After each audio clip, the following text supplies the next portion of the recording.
দেখেন নবীগণের আল্লাহ ভরসা। ইব্রাহিম জি মূর্তি কে ভেঙেছে? আরে আমাকে বলছেন কেন? ওই যে বড়জন কুড়াল ঘাড়ে করে আছে তাকে বলেন। ওকে কথা বলতে পারে?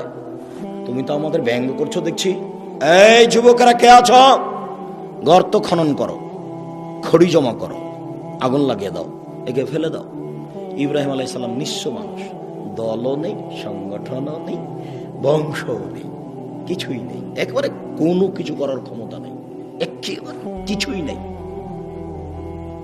সাথেও কেউ নাই। এই যুবকরা গর্ত খনন করো, খড়ি জমা করো, আগুন লাগিয়ে দেখে ফেলে দাও। ধরে ফেলে দিল, কোনো ক্ষমতা নাই তার, নিঃস্ব মানুষ। যখন ফেলে দেওয়া হলো তখন বলছেন হাসবুনাল্লাহু ওয়া নি'মাল ওয়াকিল, আল্লাহ আমার জন্য যথেষ্ট, তিনি সুন্দর কাজ করেন। কালা ইব্রাহিম হিনা উলকিয়া ফিন্নার, এই বাক্যটা ইব্রাহিম আলাইহিস সালাম বলেছিলেন যখন তাকে আগুনে নিক্ষেপ করা হয়েছিল। হাদিস বুখারী মুসলিম। হাসবুনাল্লাহু ওয়া নি'মাল ওয়াকিল, বিপদে পড়ে গেছেন, শত্রু মুখামুখি, কি বলবেন? হাসবুনাল্লাহু ওয়া নি'মাল ওয়াকিল।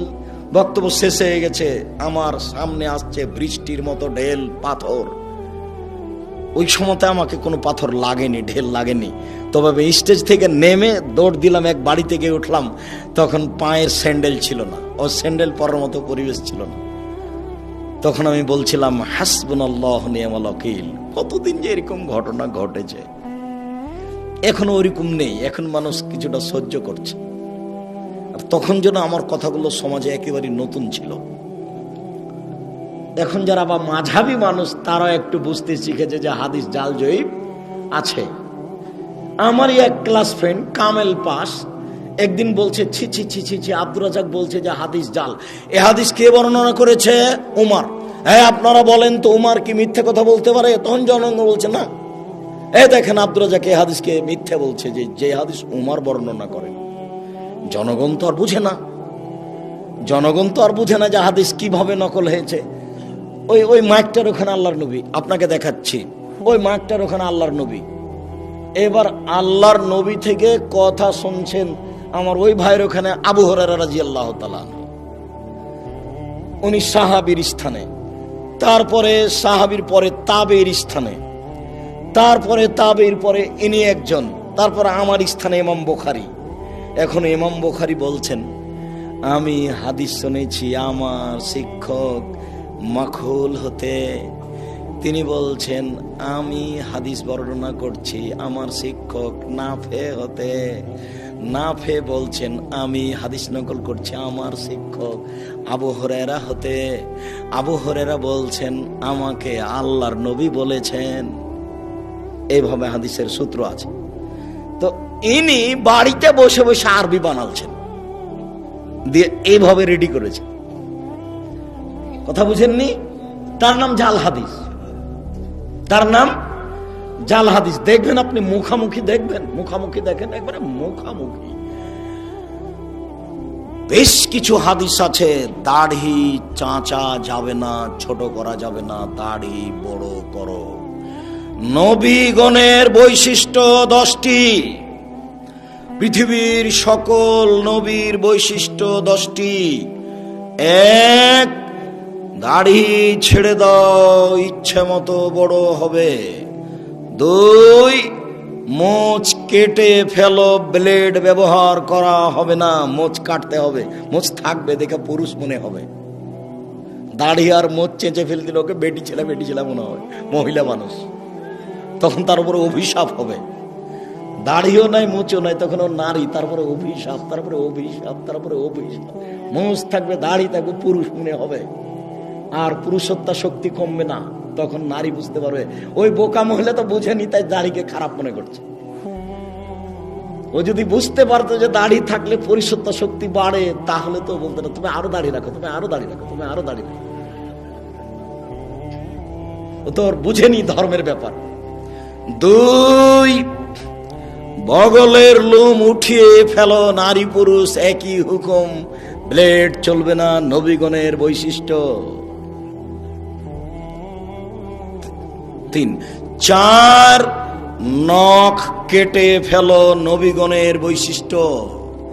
যত পুরুষ নারী আছেন বিছানে ঘুমাবেন না, আগে নখ কাটবেন তারপরে। এই ছেলে, দোকানে চা করছো, তোমার নখ বড় কেন? তুমি আর শরম পাও না?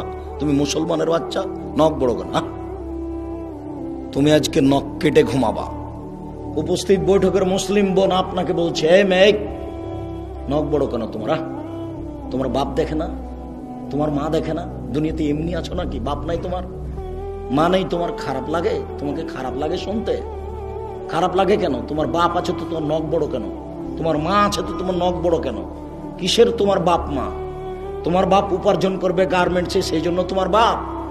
আর তোমার মা তেল বেশি করে দিয়ে ভাত রান্না করে দিবে তরকারি, সেই জন্য ও মা না। রান্না করতে কাজের মেয়েও পারে। কাজের মেয়ে বলতে পারে না এই নখ কাটো? তোমার মা বলতে পারে এই নখ কাটো। এই মেয়ে, তোমাকে বলছি, তুমি যদি নখ রেখে ঘুমাও, তুমি আমার বক্তব্যের সাথে মুনাফিকি করেছ। এই মেয়ে, তুমি যদি আজ রাতে নখ রেখে ঘুমাও, তুমি আমার বক্তব্যের সাথে মুনাফিকি করেছ। তোমার এখানে বক্তব্য শুনতে আসা ঠিক হয়নি। তুমি আমার বক্তব্যের সাথে মুনাফিকি করো না। নিচের লোম পরিষ্কার করতে হবে, ঊর্ধ্বে টাইম 40 দিন, পুরুষ নারী একই হুকুম। ব্লেড ব্যবহার করা যাবে না, এ কথা মিথ্যা। যা দিয়ে সম্ভব, যেভাবে সহজ সেভাবেই পরিষ্কার করবে, নারী পুরুষ একই হুকুম। যেটা বলতে যাচ্ছিলাম, একাধিক সহিহ হাদিস, দাড়ি ছেড়ে দিতে হবে। তিরমিজিতে একটা হাদিস আছে, জাল হাদিস, আল্লাহর নবী তার দাড়ির দুই পাশ থেকে এবং সামনে থেকে কেটে ছোট করতেন। ওটাও হাদিস, এটাও হাদিস। বুঝাতে পারলাম না? আমি কি বুঝাচ্ছি তা বলতে পারেন, বুঝতে পারেন মনে হয়। তার মানে দাড়ি রেখে দিতে হবে, ওটা বুখারী মুসলিমের সহিহ হাদিস। আর দাড়ি কেটে ফেলতে হবে, নবীও কাটতেন, এটা কোন হাদিস? জাল হাদিস। এটা মানুষে বসে বসে বানালছে। বুঝতে পারলেন না? মুহাম্মদ সাল্লাল্লাহু আলাইহি সাল্লাম বলেন, মহিলার দিকে লক্ষ্য করা যাবে না। আল্লাহর নবী হঠাৎ যদি কোনো মহিলার উপরে চোখ পড়ে যায় তাহলে কি করব? তখন আল্লাহর নবী বললেন, তুমি তোমার মুখটা তার থেকে সরিয়ে নিবা। তার মানে টিভির পর্দার দিকে তাকিয়ে তার খবর শোনা যাবে না। কোনো মানুষ যদি টিভিতে খবর শুনতে চায় তাহলে তাকে এইভাবে বসতে হবে। রং মাখানো পতিতালয়ের মেয়ে টিভির পর্দাতে এসে বক্তব্য দিচ্ছে, আপনি তার দিকে চোখ রেখে আছেন, তখন আপনি পরেজগার? ছি ছি ছি ছি, একটু লজ্জা লাগে না? একটু শরম হয় না? একটু হায়া লাগে না? বেটা তাহাজ্জুদ পড়ে, মাথায় টুপি দিয়ে থাকে, একটু শরম করা দরকার। খারাপ লাগছে? খারাপ লাগবে কেন? বসেন কেন? বসবেন কেন? আপনি বলেন যে আমি খুব ভালো মানুষ, বলেন দেখি, বলেন আপনি ভালো মানুষ, আপনি বলেন দেখি। রাসূল সাল্লাল্লাহু আলাইহি সাল্লাম বলছেন, 3 শ্রেণীর মানুষ জান্নাতে, জাহান্নামে যাবে না, ও জান্নাতে যাবেই যাবে। তার এক শ্রেণীর মানুষ হচ্ছে বেগানা নারী, অপর নারীকে দেখে চক্ষু নিচু করে, যে সে জান্নাতে যাবে। আমি বলিনি, মুহাম্মদ সাল্লাল্লাহু আলাইহি সাল্লাম বলেছেন, এক শ্রেণীর মানুষকে আমি জান্নাতে নিয়ে যাব। কিভাবে নিয়ে যাবো সেটা আমার ব্যাপার। সেই পুরুষ যারা অপর নারীকে দেখে চক্ষু নিচু করে। তাহলে একাধিক সহিহ হাদিস, নারীর দিকে দেখা যাবে না। আর একটা হাদিস আছে, আল্লাহর নবী বলছেন, কেউ যদি সুন্দরী মেয়ের দিকে তাকায় তাহলে চোখের পাওয়ার বেড়ে যাবে। হাদিস জাল। এদেশে একটা বই পাওয়া যায়, বক্তা শ্রোতার পরিচয়, দেখুন কিনে দেখুন, ওটাও হাদিস, এটাও হাদিস।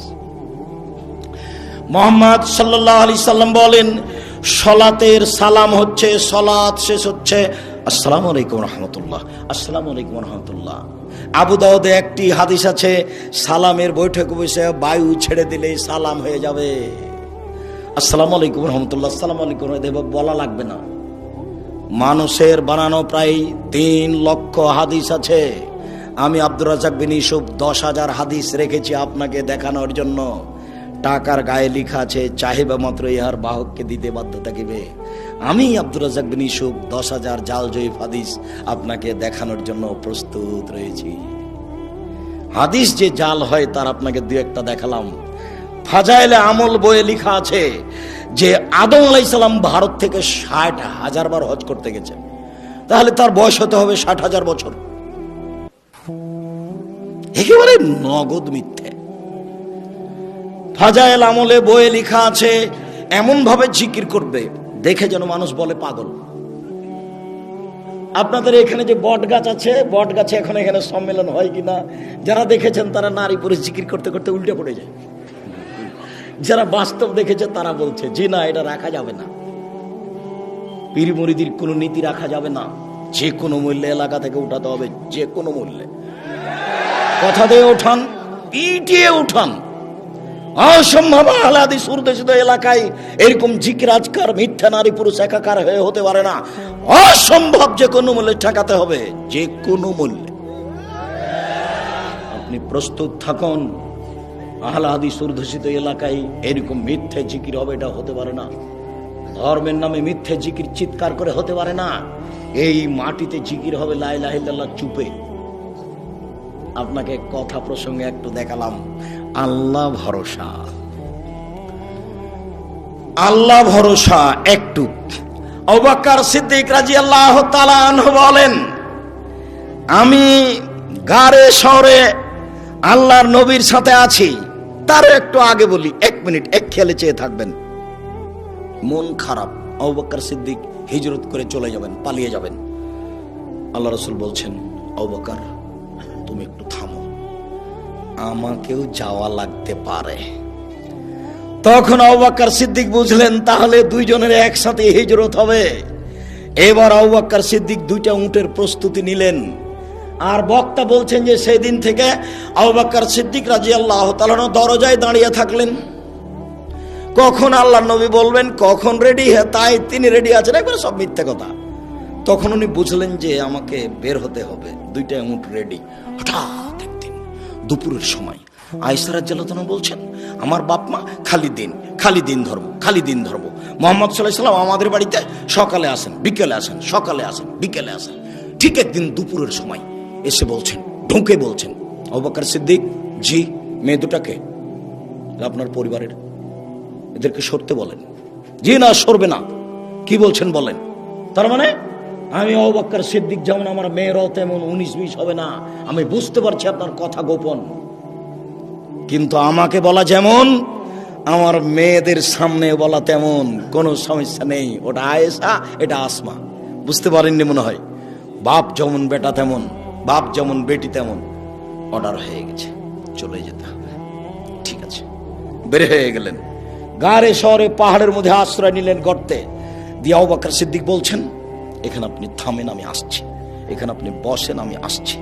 ওখানে সব মিথ্যা কথা লেখা আছে।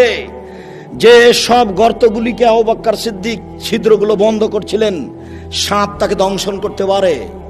তাই মিথ্যা বক্তব্য লেখা আছে, মিথ্যা বইয়ে লেখা আছে যে 100 বছর, 300 বছর, 50 বছর থেকে একটা সাপ গর্তে ঢুকেছিল।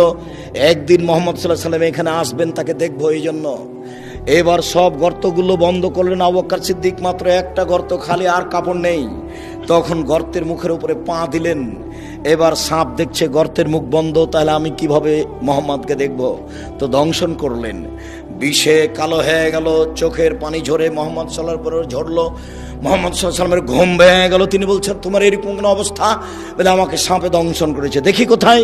এই যে এখানে। একটু থুতু দিয়ে লিখছে। এগুলো মিথ্যে কথা, এগুলো নগদ মিথ্যে। ওই গর্তের মুখের উপরে ঘুঘুর ডিম দেওয়া আছে। ঘুঘু মানে মাকড়সার জালে ঘুঘু ডিম দিয়েছে। একবারে নগদ মিথ্যে কথা, মিথ্যার নগদ প্রমাণ।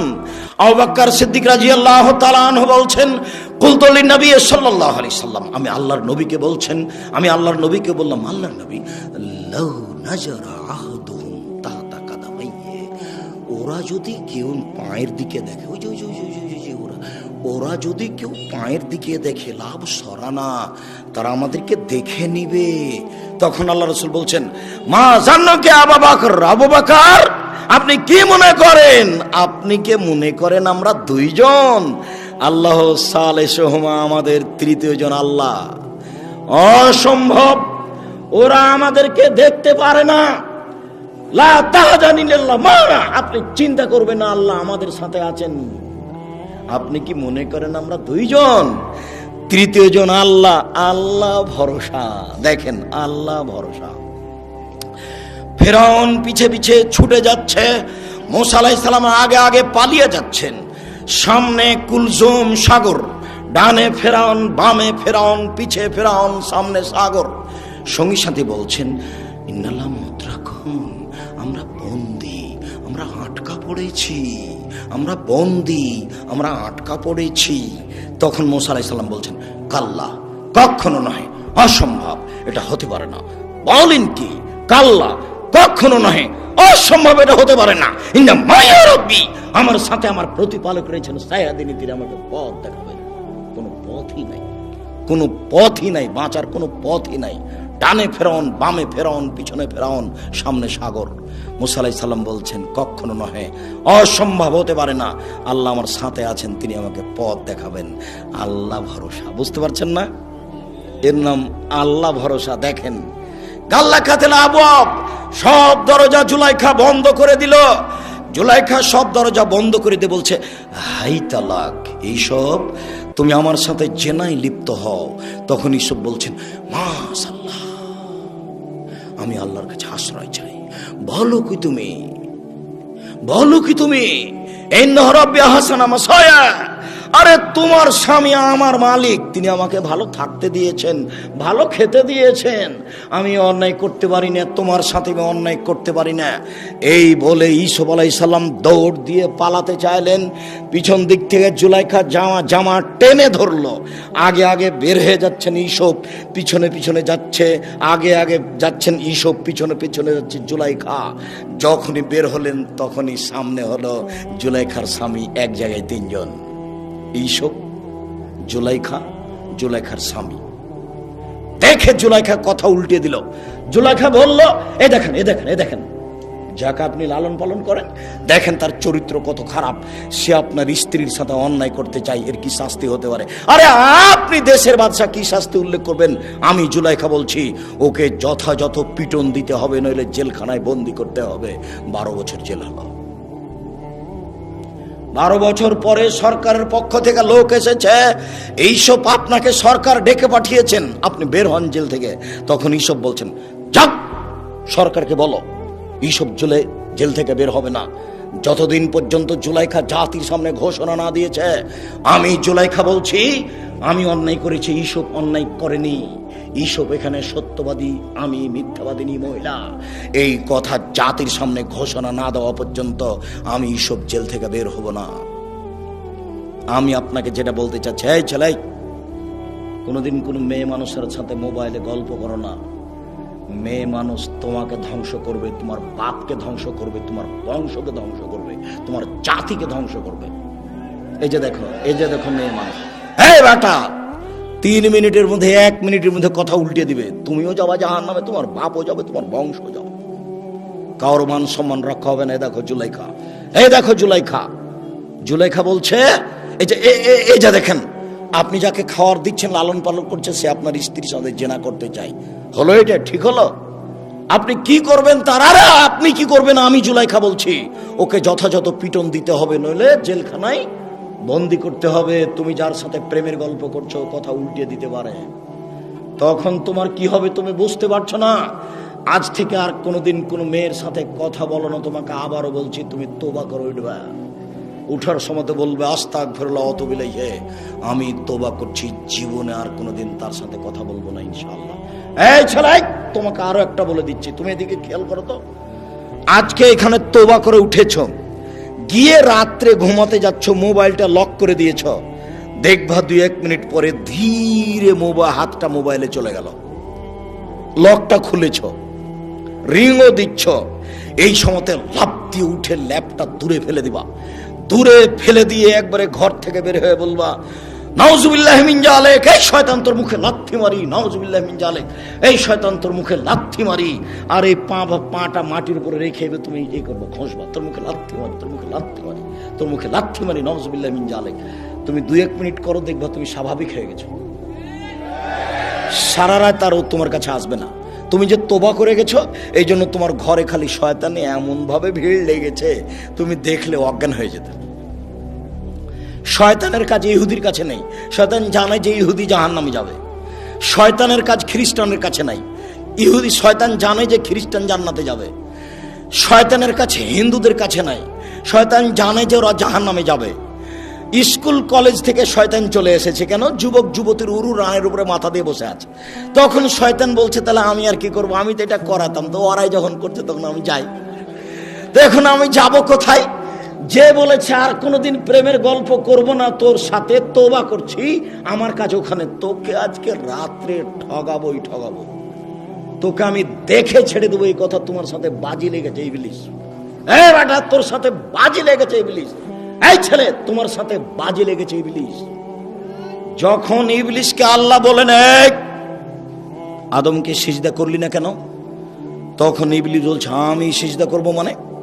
আদম মাটির তৈরি, আমি আগুনের তৈরি, তাকে কেন সিজদা করব?